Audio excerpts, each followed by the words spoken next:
I can't fucking believe it. I'm doing this again. Oh, hey everyone, it's Georgie with Ukraine Matters. Bakhmut is fine. Yes, the situation has been hard around Bakhmut, and Russians were able to take Opetne. And Russians are also advancing south of Bakhmut. I understand that, but let's take things one by one and go over the front line, and I will explain you everything. So let's start right at the top here, and I'm going to make a couple of words around the Svatova-Kremina direction. So we've seen videos before, and I was reporting that Russians are focusing on defense in the area, whereas Ukrainians are trying to advance it slowly, but it's definitely a less of a priority and a capability for Ukrainians to advance towards this direction. I already mentioned that Russians are trying to build defense lines towards east from Svatove, and we're actually seeing now where this line goes, and it goes something like this. So it goes still towards Kremina, but it goes a little bit to the right. So you see they're not really expecting, I guess, to defend this road, more of as a position to shell it if Ukrainians appear on the road. Again, and I think this is done to build additional fortifications to prevent any kind of Izium situation happening again, where the Russians would, well, Ukrainians would just start advancing and they will reach Starobilsk very, very fast. So Russians are really focusing. Around Bilohorivka, Russians trying to attack, but get completely denied, and that's what I can tell you. So let's talk about Bakhmut, the main dish. What happened? Well, if let's just talk about the facts. So Russians were able to capture Orzarinivka, and they are trying essentially to reach the highway over here and cut off the road. And Russians were able essentially to advance and maybe take Opetne and kind of move just a little bit also towards the side. And this was also in a conjunction with attacks from other direction. People, I think, on that are not following this war this closely, they're kind of going through this multiple cycles. So they start with like being worried about the situation that Bakhmut is about to be captured by the Russians. Then they're going to the next mode where they, for example, watch my videos about Bakhmut or anyone else's where they explain that the position around Bakhmut is tough, yes, but Bakhmut is still holding and so on. Then they kind of, the time passes when the line stabilizes, so they kind of like, what? Why is nothing happening? Why is nothing happening? Why is nothing happening? So they're trying to get worried, and then they go into the stage like something happens, and then people start panicking, and Bakhmut falls, everything is lost. But basically, what happened is that this trigger that I was just talking about is that some of the pro-Russian Telegram channels started spreading this ultimatum to Ukrainian forces. If by 6 o'clock in the morning on the 27th of November, Bakhmut is not being surrendered, I mean the Ukrainians surrender to the Russians, then everyone in Bakhmut gonna get destroyed. And obviously people that don't follow the situation or again too emotionally stressed because of the whole war, everyone has started misreporting the saying that Bakhmut is completely encircled, or even worse, like the fighting is already inside of city and everything.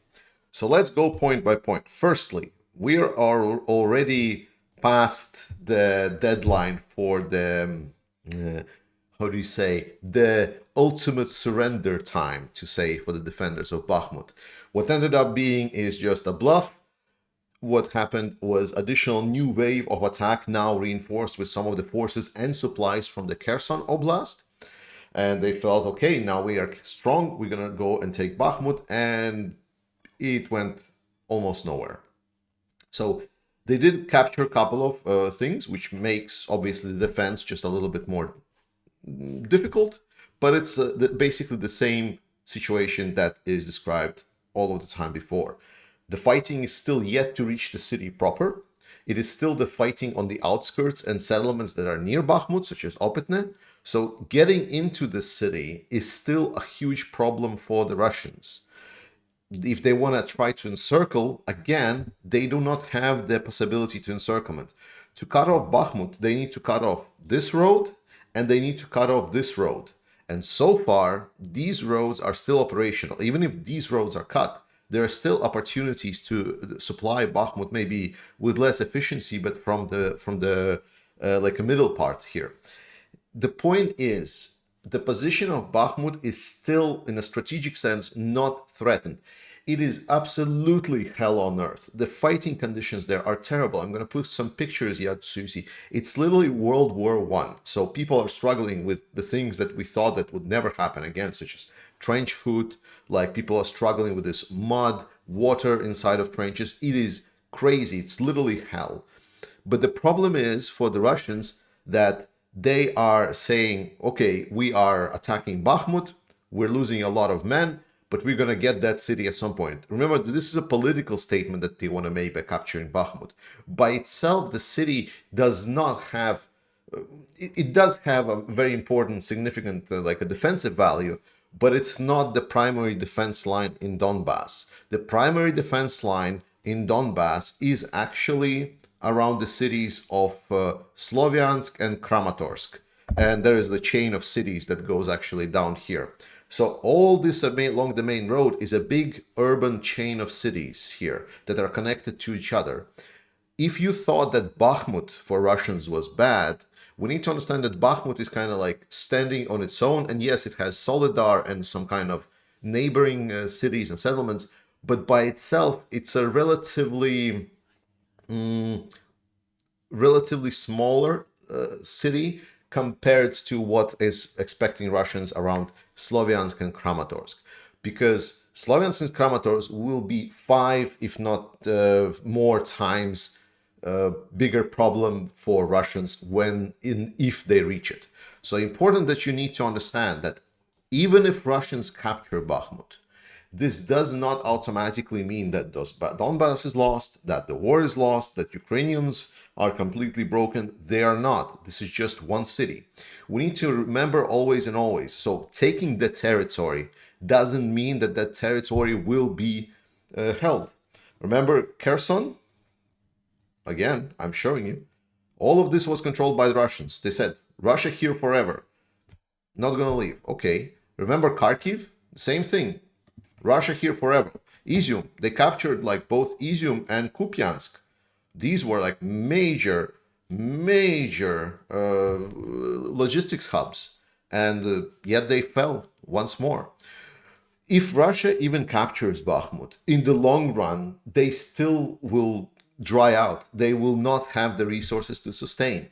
Remember, strategically, this war is very much lost for the Russians. It's now just a matter of grinding it down, and the mobilization helped bring Russians to the same level with Ukrainians. But it's still very much a one-sided game. Putin is trying to prolong his rule by just trying to get some kind of political victory, such as capturing Bakhmut, which is actually not given that the Bakhmut is going to fall. I'm going to put a nail in that. But let's continue. I think I've explained this more times than ever. If not, watch the previous videos that I did about the Bakhmut. I've explained it a lot. So what happened around southern parts? So as I said, the attack, they tried to get to this crossing, so they were able to capture this village right over here. Around Avdiivka, things are happening the same way. Russians are trying to push towards Avdiivka to kind of lock the forces and maybe try to get the Ukrainian forces to react to them so they can then jump towards Vodyane. But this is, again, tactical movements. Watch some other channels that are covering it. They are continuing trying to advance in Marinka, and now we see a little bit of additional effort because of the Russians continue trying to advance around Vuhledar. They tried to flank Vuhledar, but they got beaten back a little bit. And there is now, again, a standoff between Russians on one side and Ukrainians on the other side around Zaporizhia region. So this is the situation that we saw before, but now these areas have been reinforced by Ukrainian troops from the Kherson Oblast, and we also know that Russian troops from Kherson Oblast have been reinforced. So now the standoff here continues with large forces, but no one wants to attack first so far. And funny, well, not funny, but like a sad thing is that Russians are now heavily shelling into the Kherson region, which is interesting because what is happening, they are essentially saying that Kherson is a Russian city that is a territory of Russia, and they are essentially shelling Russian city and destroying apparently Russian people as they claim it. That is just something for you to take in. Overall, we see that on many front lines, Russia, especially on the north part, Russia is focusing on defense a lot. We see more and more vehicles being supplied with actual like concrete structures and dragon teeth, which they are reinforcing now with like some chains and everything. So it's a becoming like they're really looking to stabilize their front line, go into the strategic defense, get some time, and maybe build up a force that they will be able then to use to get into Ukraine. The problem is Ukrainian is getting troops prepared as well, and it's getting weapons supplied as well. I hope I will be able to release a video about the supplies of weapons to Ukraine quite soon, but we're gonna see. We also see that a lot of Russians that are right now on the front lines, they're starting videos to appear that the temperature, what we were talking about, is starting to get to Russians. We see them being essentially in the trenches, and they are having hypothermia. I hope I'm pronouncing this right.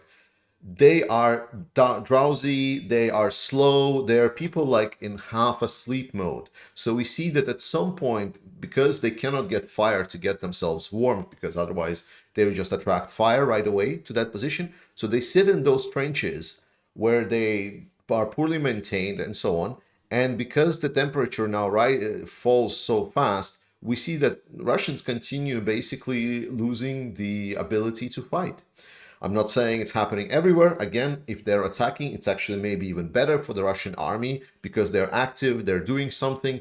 But we see if the front line stabilizes, because most of those images were from the northern part where the Svatov is, then we can definitely say that the cold is starting to affect Russians.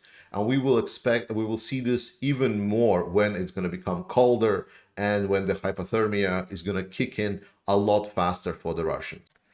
And to round off this video, I would like to say thanks to all of the people that are liking, subscribing, supporting on Patreon or YouTube membership, and especially sharing link to this video on their social networks. It's very important that more people see this video so we don't get these panic-induced situations that we had around Bakhmut that often. I'm gladly going to explain you more as we go along until the war ends. And remember that 50% of profits of this channel will go to support Ukrainian army. So do that if you feel that you want to support me. But if you really want to just support Ukraine, please, in the first comment under this video, I have the trusted, verified sources where you can support both military initiatives for Ukraine to support the Ukrainian army so this conflict ends faster, or do the humanitarian help effort if this is more to your liking.